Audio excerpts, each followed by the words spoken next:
Now we will have our Dharma message by Reverend Sugahara.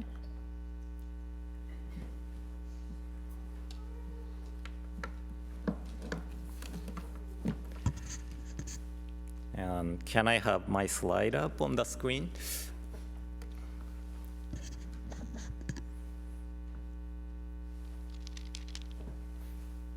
Yep. Thank you. Okay. At first, I'd like to share the 17th vow of Amida Buddha taught in the Raja Sutra. So please join me in Gassho. Please put your palms together. If when I attain Buddhahood, the countless Buddhas throughout the world in the 10 quarters do not all praise and say my name, may I not attain the supreme enlightenment. Namo Amida Butsu. Namo Amida Butsu. Namo Amida Butsu. Namanda Butsu. Namanda. Good morning, everyone, and welcome to today's service. I feel like it's been really long time since, I'm standing here to give a Dharma message at the Sacramento Buddhist Church. But, since Sacramento Buddhist Church ministers and ministers' assistants are covering Sacramento Buddhist Church, Plaza Buddhist Church, Marysville Buddhist Church, and then Reno Hawakai, it's rare to see both Reverend Matt and I here at the Buddhist Church on one Sunday. And, we really have all ministers' assistants and ministers at one service. So if you happen to be on one Sunday, we have both ministers and all ministers' assistants. That's really rare. It's probably like more difficult than catching Star 6 Pokemon, So it's really difficult, right? By the way, Hawakai. Hawakai means a gathering to listening to the Dharma. And, they are under one temple of the BCA, and Reno Hawakai is under Plaza. And I believe Sacramento used to have a few Hawakais. And, now we don't have Hawakais anymore, but, that was to have a gathering in the remote area, a little bit far from the temple. So, it's nice to have, service at the Reno too. But, driving over there is really, long drive. We have to drive 2 hours. So, yeah, that's really something if you don't like driving. I like driving, so that's fine. So, today is Sunday before Memorial Day. And when I first came to the United States, I thought Memorial Day is just like Obon, like American Obon. We pay respect to our predecessors and appreciate them. So, that's the feeling I got, Memorial Day is just like American Obon. But Memorial Day actually began as to pay respect to those who have passed away in the battle in the Civil War. And later, it included all those who passed away in the battle of any battles, right? The soldiers fought for the country, and I understand that. I understand that part, but I am assuming that what the soldiers wished was peace and the happiness of the family and friends. So what I can do to appreciate them is to live with peace and live this life as fully as I can. And the most famous units organized with mostly the second generation Japanese American is 442nd. They are known as the most decorated unit in the US military history. They saved many Americans' lives, and that led them to be decorated. And many people, especially Japanese American people, know why 442nd is praised and decorated. But I only know a little about 442nd, and there are more suitable people to talk about 442nd, to praise their work. So to praise somebody, we should know why and what we are praising for. Saying something like, I don't know what they did, but I heard they are great. It's not praising somebody, right? If we overpraise or less praise the person, it might be considered rude. So, sometimes I'm being asked by my wife, do you notice the difference today? Right? That is probably the scariest moment for husbands, right? But I can guess and say that, you changed the eyeshadow, right? If I'm correct, she's happy, right? But if I don't get the correct answer, she's not happy. If I compliment her too much, then she doubts me, right? Then if I don't compliment her much, then she's not happy either. So really difficult to have married life, right? So praising somebody is difficult. Praising somebody is difficult. We should know why and what we are praising for. So I'm talking about this because Shinran Shogin used the name, the vow that all the Buddhas praise the name for the 17th vow. The vow that all the Buddhas praise the name. And it is impossible for us, ordinary beings possessed of afflictions, to know the virtues of Buddha thoroughly. So Shinran Shogin said in abbreviated version of Kyogyo Shinsho titled The Passage on the Pure Land Way. 如来の功徳はただ仏のみ知りたまえり。Only Buddha can fathom the virtue of Amida Tathagata. Only Buddha can fathom the virtue of Amida Tathagata. So this is the reason Amida Buddha vowed the name of Amida, which is Namo Amida Butsu, will be praised by all the Buddhas and not by ordinary being like me. The name which is praised by the Buddhas are now heard by all beings. So today we chant Juseige, and in Juseige there is a few verses saying Myo Shou Chou Jippo Ku Kyo Mi Shou Mon. Right? My name shall pervade the 10 quarters. There will be no place where my name is not heard. And through chanting sutra, through Buddha's words, we are praising the Buddha to appreciate Buddha. We are not using our words to praise Buddha, but we are using the word of Buddha to praise the Buddha. So I was thinking about an easy example to understand this 17th vow. And there are some websites reviewed by customers, and showing how the customers reviewed and how many stars the place get. So this is what we can find about Sacramento Buddhist Church on Google Map.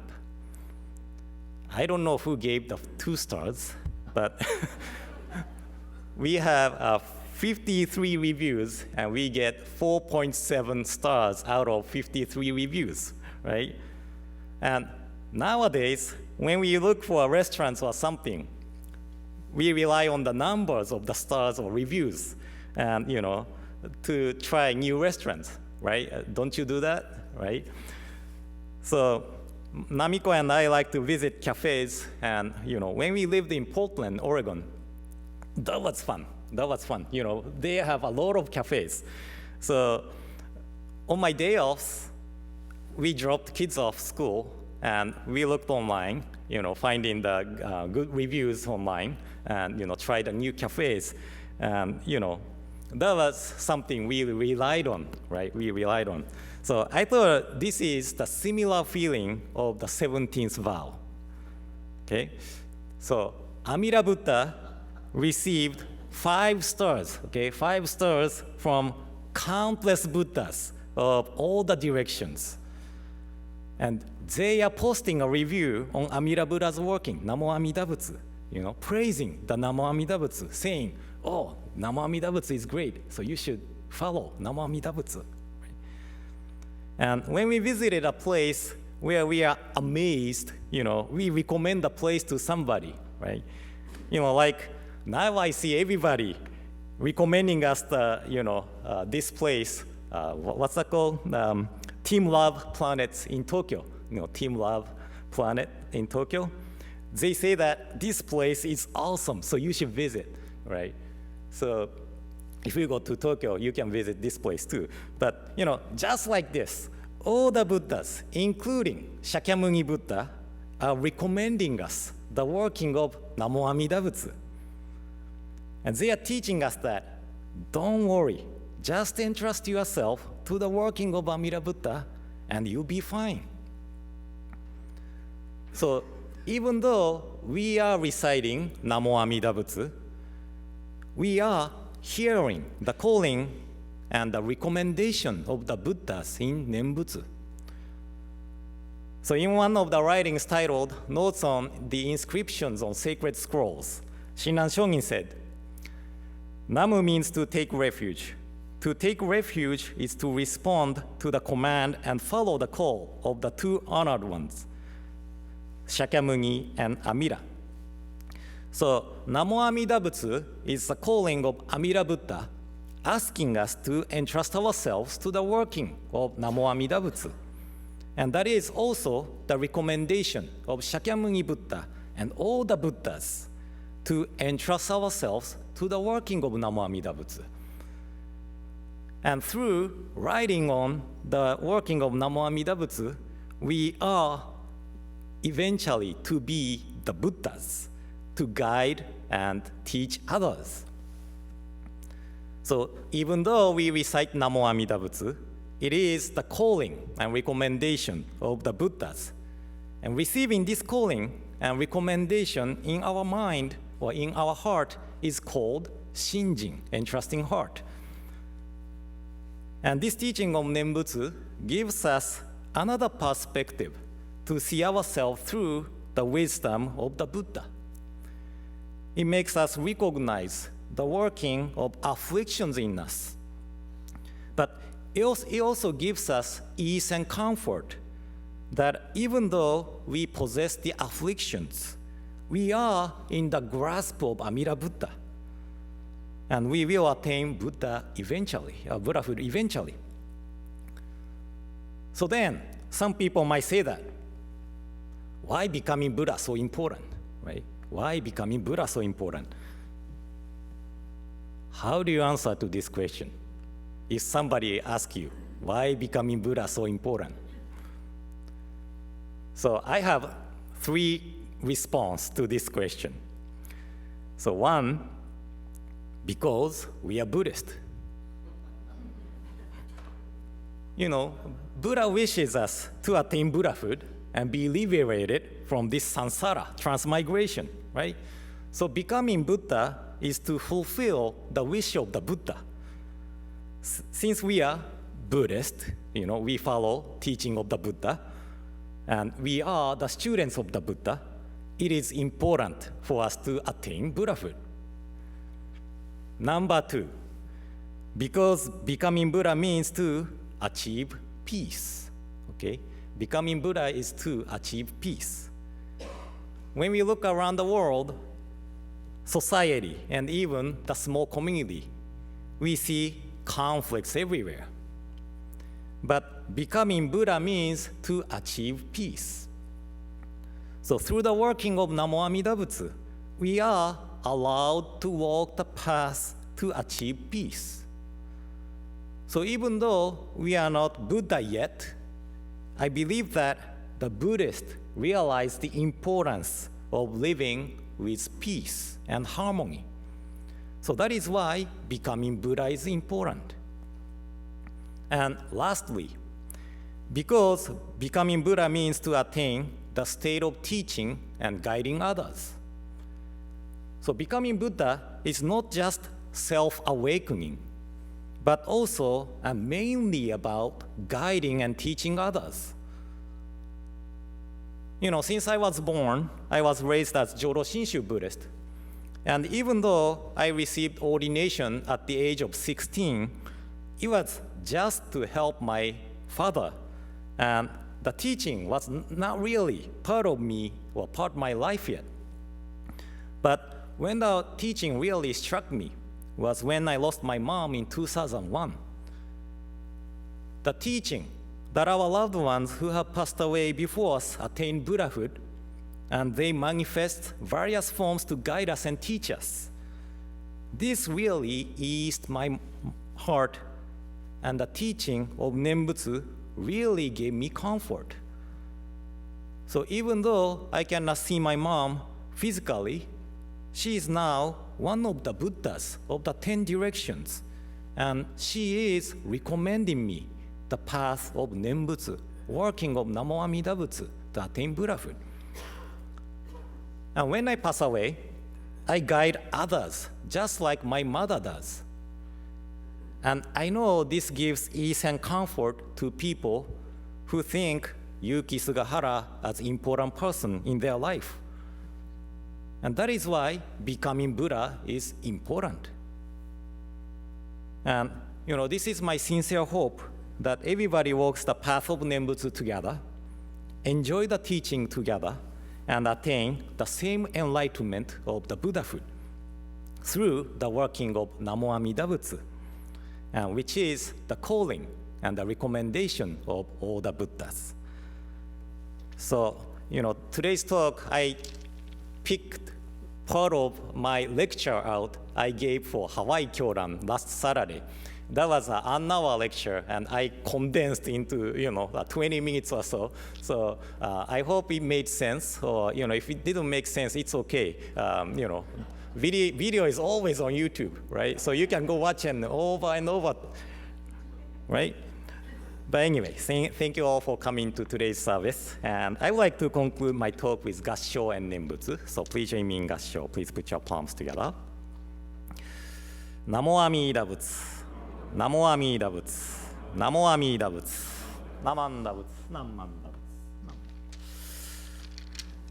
And as you see, this time I brought a guitar, electric guitar, not a bass guitar, electric guitar. And I would like to play 2 songs today. The reason is that first song I was planning to play on May 5th, but we canceled the service, right? So I had no chance to play. But do you know what May 5th is? Oh, Cinco de Mayo? No. But Child's Day or Boys' Day, right? So one of the songs I want to play is the song by Toto, T-O-T-O, Toto. When I was young, I was avoiding to listen Toto because, Toto sounds like a toilet maker, right? I thought, oh, what the, right? And can I have the slide back on the screen? So, but I decided to listen to that Toto one day, and then I really liked their sound. And then this is the CD from Nuno Bettencourt. He plays the guitar for Extreme, But one day, Nuno and Steve Lukather from Toto, he's a guitar player of Toto, played the concert together in Tokyo, Blue Note Tokyo. And then I didn't have any CDs on my hand except Nuno Bettencourt CD. Then they were giving an autograph to everybody. So I was online going, to Steve Lukather's, giving him Nuno Bettencourt CD. So he signed, or he gave me the signature on the CD saying Luke, right? And then this is Nuno's autograph. So I'm the probably only person who has Nuno and Steve Lukather's autograph on the same CD. But this song is called Child's Anthem, and it's an instrumental. It's really short, but I really like this song. And second song, if you see the picture, you know which song. That's the song. Okay. So I will play 2 songs today, okay?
Wow. Yeah, thank you.